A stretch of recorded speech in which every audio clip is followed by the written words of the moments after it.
All right, so Warren Buffett says, lose money for my firm and I will be understanding, but lose a shred of reputation for my firm and I will be ruthless.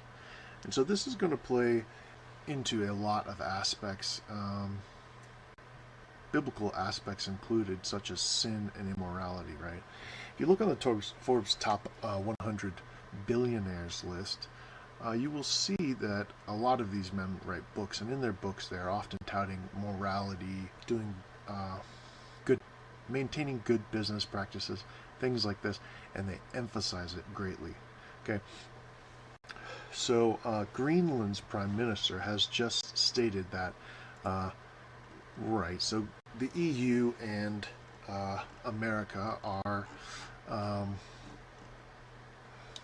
making offers and trying to get closer relations with Greenland, and they're both trying to get EU wants Greenland to join the EU, and America wants Greenland to join America, and you see Trump trying to get Canada to join, and so understanding that people are not going to want to do business, right?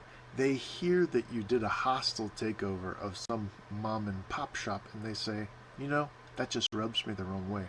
I'm not interested.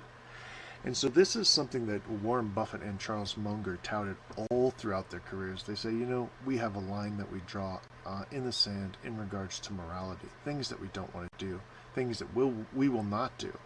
I remember them even speaking about a case where they started down the road of acquiring this company, and then they realized that after speaking with a few members of the business that it was sort of a obfuscated hostile takeover.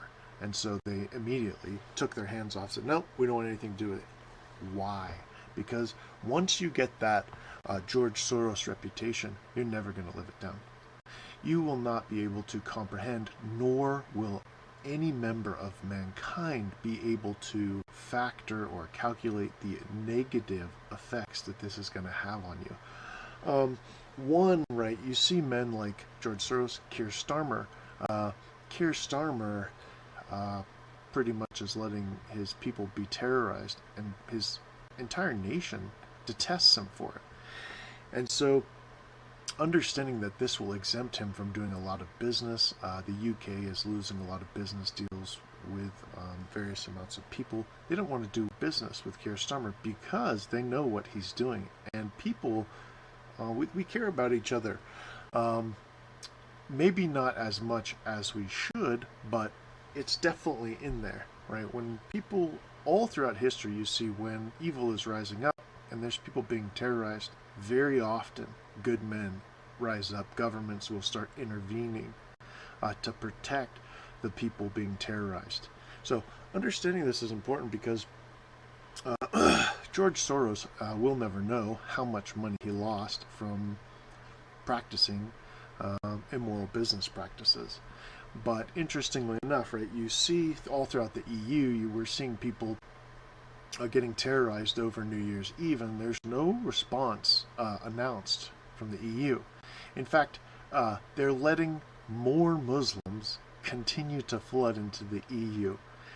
They're letting their people who are generating their paychecks come in and terrorize their people, and instead of stopping it, they're letting more in.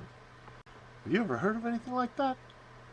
It doesn't make any sense. It's not what people want to see. It's not what people want to do business with. And so lo and behold, Greenland is saying, hey, we've decided we want to increase trade relations with the USA.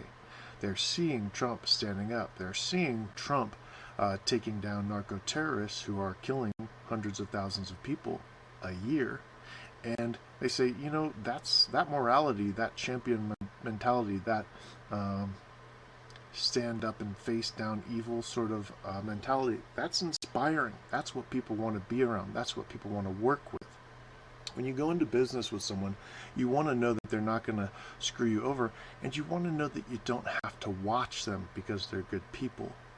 And so understanding that this is one of the fundamental business practices of good business throughout the world is critical, because a lot of people, they think they get caught in these, oh, well, I'll just steal, etc. Well, you'll make a lot more money if you put your head into a business and pour your life into it rather than trying to steal from other people.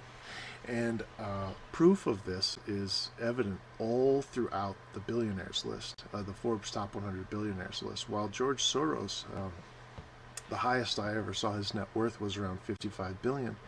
Elon Musk, Elon Musk's net worth is now hitting 750 billion, and it will keep increasing. So understanding this, right? There's the ways of the darkness. They may be the darkness of ignorance, may be a lot easier. They may, but right, they will have less, not more opportunities. They will have less opportunities, right? When you well up wisdom and knowledge, skill sets, right? You'll be able to see more opportunities than a person who has not welled up these skill sets and is just choosing to do, oh, I'm going to do anything. I'm going to steal this guy's that because I can. I'm going to sue anybody. It's just not what people want to be around, right? And so when nations or businesses are seeing this, right, they'll see what you did to the UK. They'll see what you are trying to do, censoring media. They'll see you sharked some other guy out, you pushed some other guy out of your business, and they'll say, I'm not interested in working with you. There's plenty of people to work with, right? The world is a very, very large place, and so this will also have a large effect on immigration numbers, patriotism, etc., right? Where in the UK, right, if there is a draft done, right, people might just say, I'm not fighting, I'm leaving, right? And then you have no power, right? So understanding this is going to be critically important. It is how God made it. It is how God made all mankind. There's no changing it. There's no beating it or getting around it. It's just how we are. So accepting that fact is going to be important.